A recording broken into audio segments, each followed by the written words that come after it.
In the beginning, it was an average day in Syria.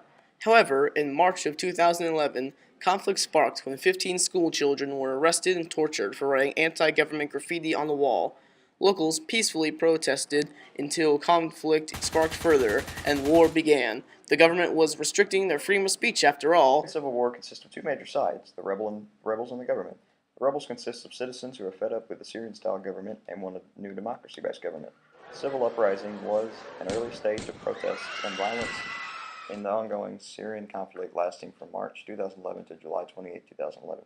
The uprising evolved from initially minor protests beginning as early as January 2011 as a response to the Arab Spring government corruption and human rights abuses. On July 29, 2011, Colonel Riyad al-Assad and a group of uninformed officers announced the formation of the Free Syrian Army with the goals of protecting unarmed protesters and helping to bring down the regime. While the Free Syrian Army is not an official army, they have still managed to get their hands on some powerful weapons. These weapons include large equipment like tanks and vehicles stolen from shipments for the Syrian Army and weapons obtained from the Soviet Union. And fighting against the Free Syrian Army is the government-run Syrian Army. The leader of the Syrian government and the commander-in-chief is Bashar al-Assad. It took Bashar around 2 months from the start of the uprising to launch a full-on attack on the Syrian people. In March 2011, tanks and infantry were ordered to march onto the streets of major Syrian cities and to use any means necessary to keep peace. With the strength of the Syrian army, Assad thought that he would have control over the people. But as we can see today, he was wrong.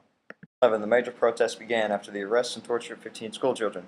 In May, the government deployed army to control the now violent protesting. In July 2011, there was a major crackdown on protester-related crimes in Hama. In August, President Obama calls for Assad to step down. Obama issues an executive order stopping all assets of the Syrian government subject to jurisdiction.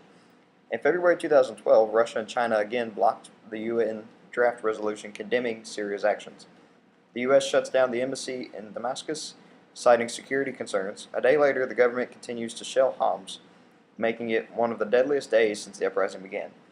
Human rights groups say that at least 200 people have died in the latest government crackdown in Homs.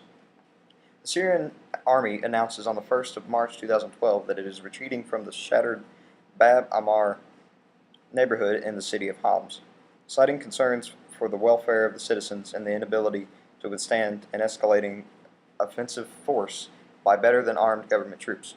A UN-brokered ceasefire appears to take hold on April 11, 2012, after the Assad army claims that it succeeded in taking control of the country. Rebel forces disproved the claim, stating that the government forces continue to slaughter civilians and attack the rebel strongholds. The UN suspects that its mission in Syria on June 16, 2012, stating that the escalating violence hindered the team's ability to do its job. On June 21st, Syrian government forces shot down a Turkish jet near its border, prompting an emergency NATO meeting. In August 2012, the United Nations Rights Council says the Syrian military committed war crimes and the massacre of more than 100 civilians, half of them children, in the village of Holo in May 2012. The Syrian war was not the most destructive war in history. It is definitely not the least. The United Nations Children Fund is calling the war the most damaging conflict for children in the region's recent history. A UNICEF report says that over 5.5 million Syrian children now need assistance because of the war, a number that has doubled in the past 2 years.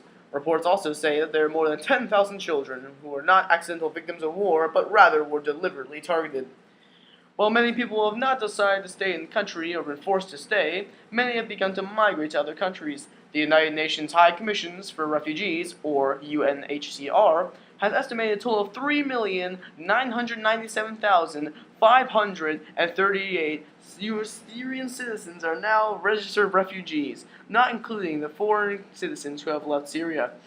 Many refugees are fleeing to countries near Syria, such as Turkey, with 1,758,902 registered refugees, Lebanon, with 1,196,569 refugees, and Jordan, with 628,427 refugees. The Syrian civil war has proven to be a very catastrophic and fatal war, with the death tolls varying between 133,585 and 306,270. As of now, the Syrian civil war is yet to come to a close. In fact, many professionals claim it won't end anytime soon. Many lives are lost every day as the blood continues to spill on the hands of the innocents.